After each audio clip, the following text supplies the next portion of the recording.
Hey team, it's Les. Thanks for joining me today for another edition of CHOT Teachable Moments. Today we continue in the series we're calling The Experience: How to Positively Affect Quality Scores and Deliver Superior Care. This is where we go question by question through the updated CAHPS survey for this year. And today we're going to tackle question number 15. Now, question number 14, we're skipping technically because it's the question that asks if the family had any problems that they communicated with the hospice team. And if they answer yes, then it unlocks question 15. And question 15 says, how often did the hospice team listen carefully to you when you talked with them about problems with your family members' care? And so problems can look like a lot of different things, right? It could be medication or DME delivery. It could be the timing of visits. It could be any number of things. But if they speak to us about any of those things that we could consider, or they could consider, more importantly, problems, then we need to address those things and address them expeditiously. So, how can we affect that? Well, the first thing is if it's a problem to them, it's a problem to us. Remember, we keep talking about how this survey is about the perception of our care to the family member, right? To the loved one of our patient that's already died. And so they're being asked this question weeks after the patient dies and then remembering back.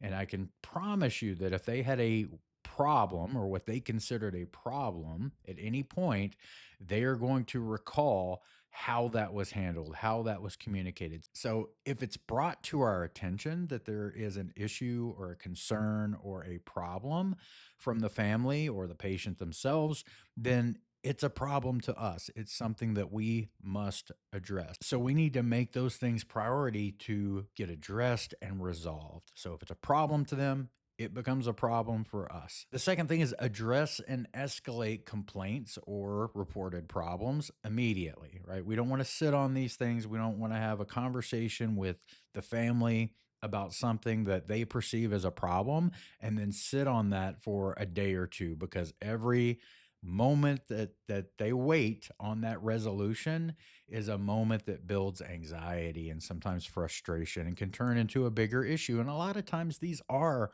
or can be small issues, right? And to us, we may say, oh, well, that doesn't necessarily sound like a huge problem. But if it's a problem to them and they've mentioned it, then it's a problem to us. So we must make sure that's a priority that we get resolved. So we want to address those things, right? So if we can handle the problem and get it resolved, we want to do that and document, right? Or escalate those complaints or reported problems immediately. And so sometimes it's not the nurse or the social worker or the spiritual care coordinator that's at the bedside and having discussions with the family and they're reporting those things. Sometimes they call, right? They'll call or they'll be having a conversation on the phone. Our TAs routinely take these kind of calls, right? So we want to make sure that as we're speaking to people, we are conveying as much empathy as we can in our voices and our tone and the timbre and the pace that we speak on the phone, right? We want to make sure we are de-escalating, especially if someone is escalating. And this can be challenging on the phone. It is a learned skill and something that just takes practice, but we have to be cognizant of how we come across in our interactions with folks, both in person and on the phone.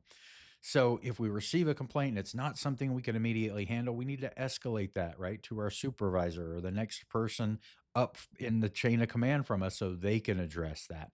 And then finally, follow through and follow up. So, two parts to this, right? We want to figure out what that issue or complaint or problem is, and then we want to figure out what that resolution is, follow through on completing that resolution, and then follow up and make sure that it was completed or addressed to the satisfaction of the patient or the family member, whoever is bringing that to our attention. If we do all of these things, if we make sure that if it's a problem to the family, if it's a problem to the patient, it becomes a problem to us as well. If we make sure that as soon as we know about those issues that we're addressing them and if necessary, escalating them, right? And if we follow through, make sure that we follow through to resolution and then follow up to ensure that it was resolved to their satisfaction and the way they were expecting, then we will accomplish this goal. And when they answer this question, yeah, they may have had a perceived problem, but did we listen carefully? And ultimately, did we help to bring resolution to that problem? That's really what they're going to read this question as. So let's look at the fruits of your labor. These are comments that we receive from the CAHPS survey. And what we do is break those down by site, and we pick a comment out and we share those with every video. So the first one is from Waco, and it says Soraya Castillo was immensely helpful in getting my Family Medical Leave Act paperwork filled quickly. This took a load of worry off my mind. My dad passed quickly. Overall, hospice provided great support for the short time we were on it. So, this is a perfect example, right? They brought a problem to us. It was a problem to them. And so it became a problem to Soraya, right? Most people, a lot of family members will come on where their loved one comes on service and they have jobs and they need help filling out FMLA paperwork and things like that. And they're lost. They don't know how to do it or what needs to be done because it's one of those things that you just don't typically do a lot of times in your lifetime, right? So Soraya saw this problem, right? This issue, identified it, and assisted it to resolution. Perfect example for this week. Kudos to you, Soraya. Kudos to the Waco team. Let's go to Fort Worth. Casey Wright explained the steps to expect. She was very good and took time with us.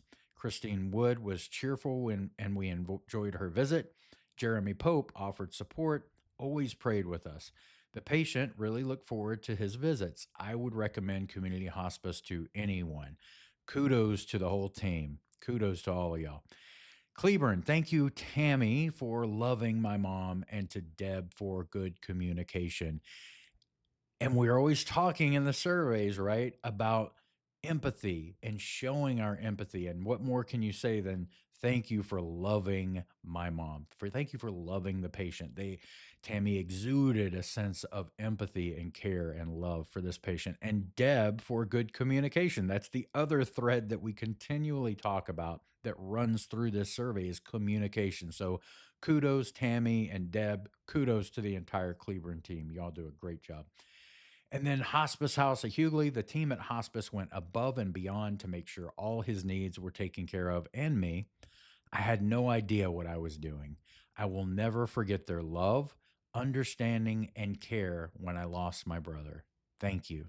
Kudos, Hospice House of Hughley. Again, communication, empathy, all of these things when people are making these comments, you can see they are commenting about these things. So we got to keep doing those things, keep communicating well, keep addressing issues and problems that are reported to us, and keep doing what we love and are called to do. Thank you for everything you do every day for our patients, our families, our facility partners, and most of all for one another. We'll talk to you later.